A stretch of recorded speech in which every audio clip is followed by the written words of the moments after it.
Hi there, everyone. I thought I'd have coffee with you today and talk about one of my favorite subjects, which is the debate over why vintage fountain pens are better than modern fountain pens, or modern fountain pens are more effective and, you know, more efficient than vintage fountain pens. This is an ongoing debate in the fountain pen community, and I certainly have participated in this debate a good deal. And I own both vintage and modern fountain pens. I take every opportunity I can to introduce my friends to the culture of fountain pens because I feel like writing is something that I think it should have intentionality behind it. I think we've all seen what happens when writing does not have intentionality behind it. They're like, everyone's seen a Facebook rant, right? It's just like spewing, sort of. It's what happens when someone types really fast or they talk to their computer and their computer translates or something like that. It's often done maybe without thinking or through emotion instead of deliberation. And I think that handwriting is a place where we get to deliberate. We get to take our time as we're writing and slow our thought process down, which to me is really key for producing quality in anything that you're doing, whether it's communicating with others or creating, you know, doing a handmade thank you card instead of sending one by a computer, or any number of things we do with pens in this day and age. All of those things, I think, thinking about writing in terms of being significant is really important. And how we communicate. Writing is really part of that. So when I look at a pen, I look at it as an extension of my capacity to communicate. And a fountain pen in particular, because it takes more effort and more thought, although you can write faster with a fountain pen when you get good at it than you can with a ballpoint, is a is a symbol to me of thinking about communicating, which is why I like them. Now, behold Exhibit A. It's a ballpoint pen. Yuck. How horrible, right? And it even has like, has a hotel advertisement on it. Something resorts. Yuck. So, ew, ballpoint pens. Ugh. Anyway, the reason I held that up and waved it around is because to me that is sort of symbolic of what's wrong with our culture today. Here, if I was using that ballpoint pen, I'd be advertising something I don't necessarily care about or know about. I would be using something that as soon as I finish using it is going to go in a garbage can and in a landfill because it only takes one refill. I mean, there is no such thing as refilling one of those pens. You can't do it.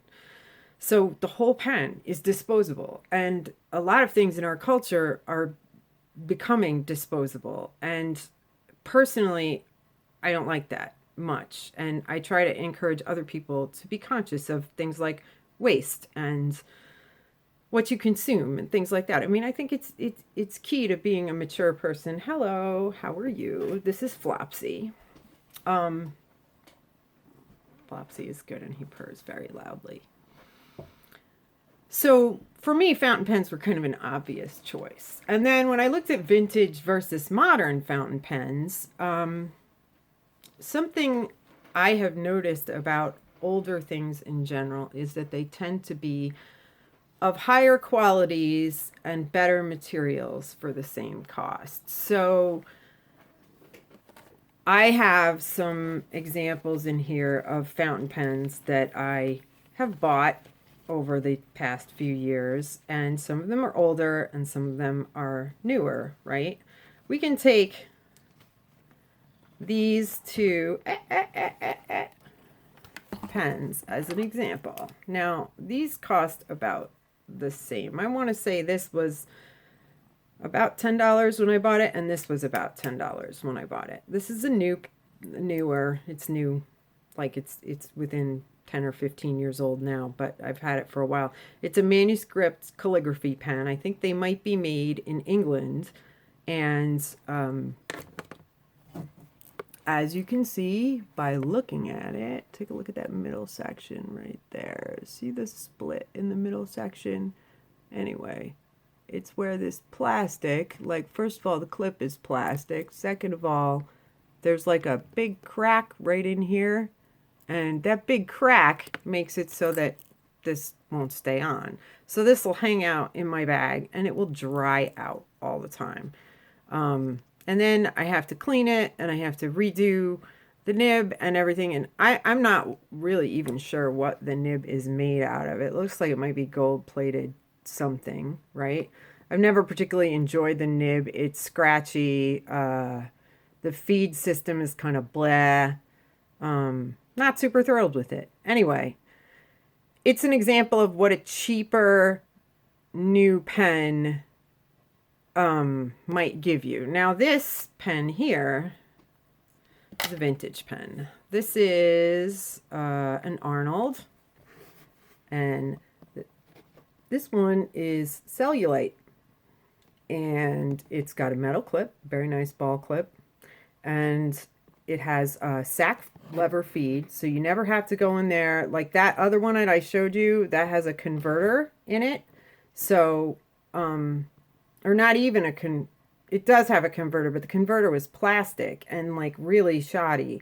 And I think the converter will probably leak, eventually. I never even used the converters. I only used cartridges for that because the converter to me looked like a cartridge with a piston in it. I mean, it was the same kind of cruddy plastic as the cartridges. So this here, this Arnold, is a lever fill. So that means you just stick your pen into the bottle of ink, pull the lever, and it fills. Very straightforward. The cap, stays on the pen. Oh, maybe I shouldn't drink so much coffee. The cap stays on the pen, and the pen is postable.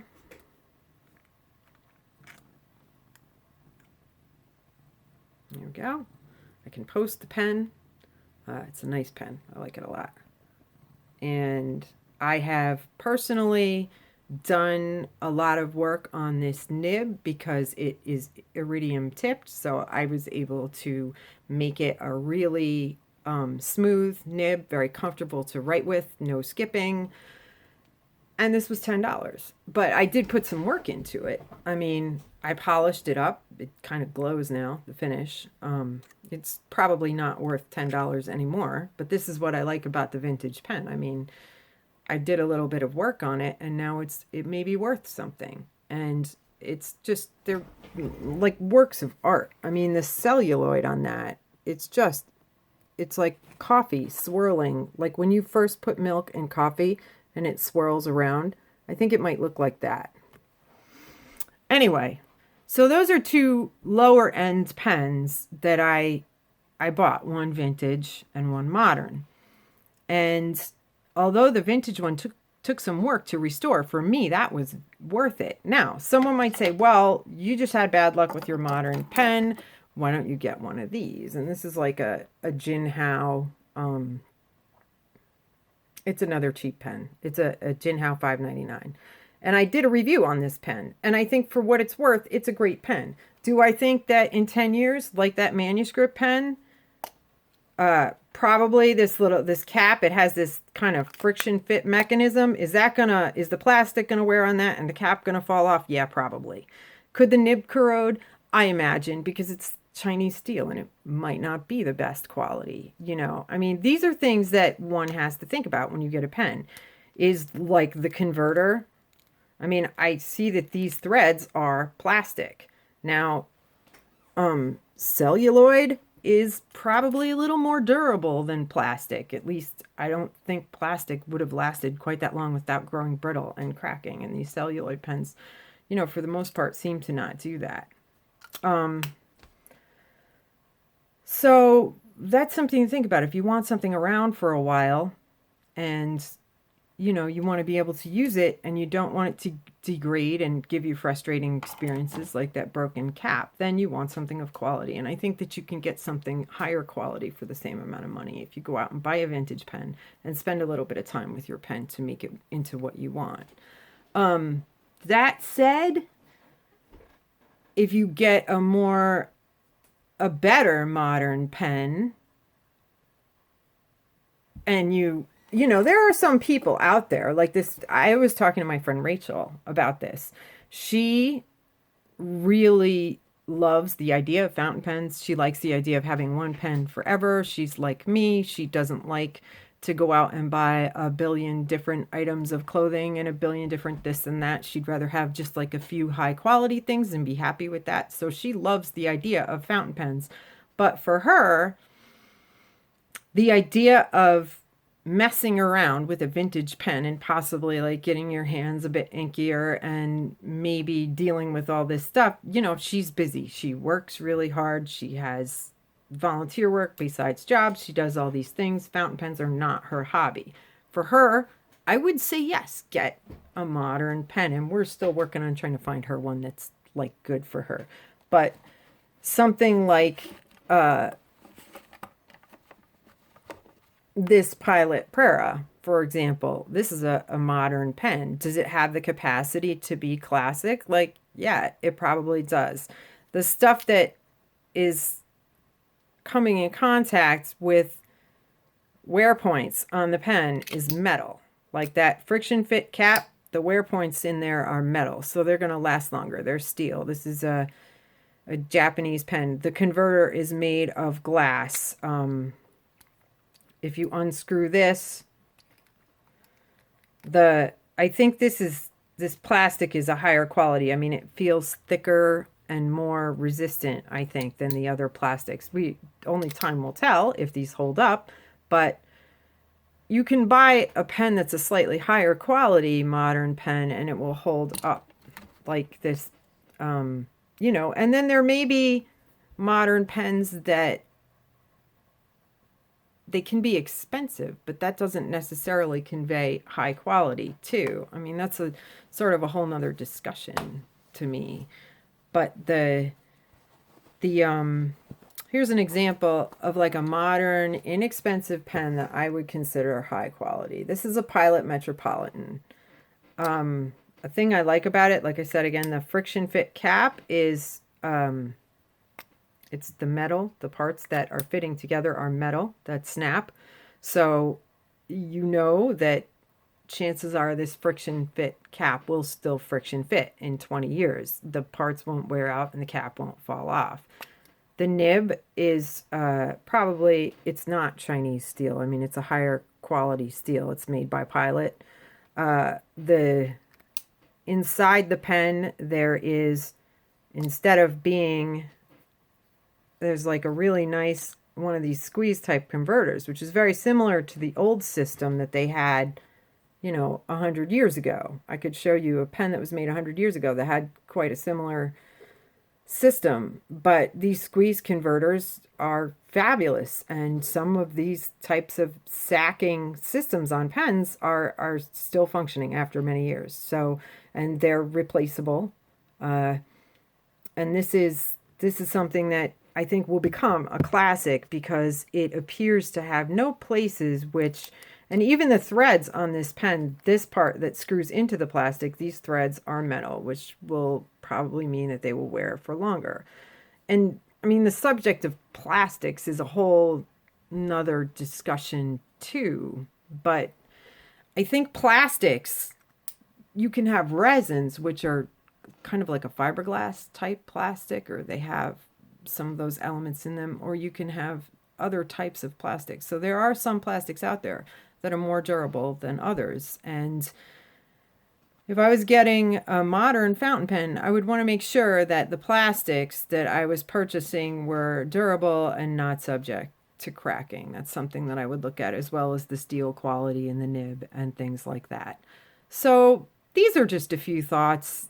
They're not everyone's thoughts on the subject, and I think that Both types of pens have advantages and disadvantages, and in the end, you're going to have to choose for yourself.